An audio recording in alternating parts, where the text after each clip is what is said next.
puts a lot of expectation and pressure on a person. I've been thinking about pressure, pressure, pressure. Pressure to perform, pressure getting warm, pressure drawing near, pressure in my ear when I'm diving in the bay. What exactly is it? How does it go? And what the gall darn heck makes it so?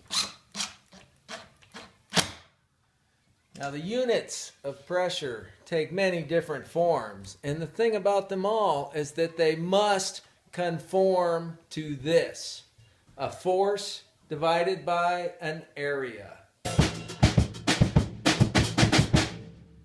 Pressure, pressure, pressure. What I want you to think about is, what is the pressure inside of this brick when I stand upon it? So how does this brick feel when I stand upon it? Or would it feel any different if it were made of steel? Well, of course, if it were made of steel, my name would be Tony, Jorgen, or Steve, and I'd be up here forging and hammering instead of yammering about pressure. Pressure. This brick is 3 inches by 5 inches by 2 inches thick. What is its area? What is its volume? How about its dimension? What I want to know is, what is its cross section? Standing on the brick, all my weight on that brick. So my pressure is force divided by area. That's the weight of me standing on the brick by the cross-sectional area of the brick.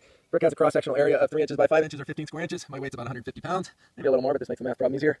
And I get a pressure of about 10 pounds per square inch. Well, the interesting thing is that if I was going to build a railroad bridge and I wanted to drive a 50-ton locomotive over that bridge, and I had a footing of bricks that was 8 feet by 8 feet, that's 100 inches by 100 inches. That would give me a cross-sectional area of 10,000 square inches. I've got my weight of 100,000 pounds, 50 tons. And if I work that out, I also get the same exact pressure in that brick. So that brick would feel the same as if I was standing on it, which I could do from now till the cows come home, and that bridge is going to be just fine. Well, this is all very earthy. But what about this pressure that's squeezing and teasing and keeping me from finding decent rhymes? We are living at the bottom of an ocean of air. When you ride your bike, it pulls on your hair. It ebbs and flows, and just goes to show we are living in a fluid. In this jar, I've got a balloon.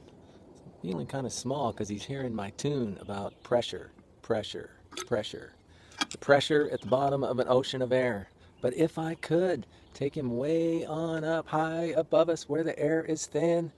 But I don't like heights, and when it comes to planes, I'm kind of a squirmer. I prefer having my feet planted on terra firma. So instead of flying high, I took a bicycle pump, and I fiddled, and I fooled, and I felt like a chump. But this pump of mine wouldn't do you any good unless you're feeling pressed up under the hood of an ocean of air like my poor balloon. So to release my little friend from this continual crush, I'll pump, and I'll pump, and I'll pump it up. You should see him getting slightly bigger.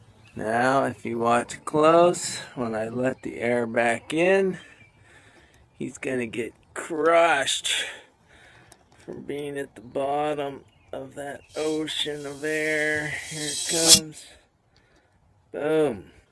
Pressure, pressure, pressure. Pressure on my head, the pressure on my toes is god-awful pressure pushing on my nose. Sometimes it's cold and sometimes it's hot. But what about in space? It's not. An absence of pressure can be worse than a surplus, because without pressure, we would be a mess, and I'm talking serious distress. Our fluids would boil and freeze and sublimate, and we would inflate into an oblate balloon. Don't know about you, but I'm not liking that tune. What about these theories telling me about pressure, volume, and temperature that are all tied together, all related like birds of a feather? You mess with one, and you affect the others, kind of like a family of Italian brothers. Why don't I know this? How can I understand this? If this is so, and I really want to know, I should be able to take a little piece of air. Take my little piece of air, and I trap it with great care. And I squish it way down there so the volume gets so small and the pressure gets way tall. And if I do it very fast, we know the temperature will not last.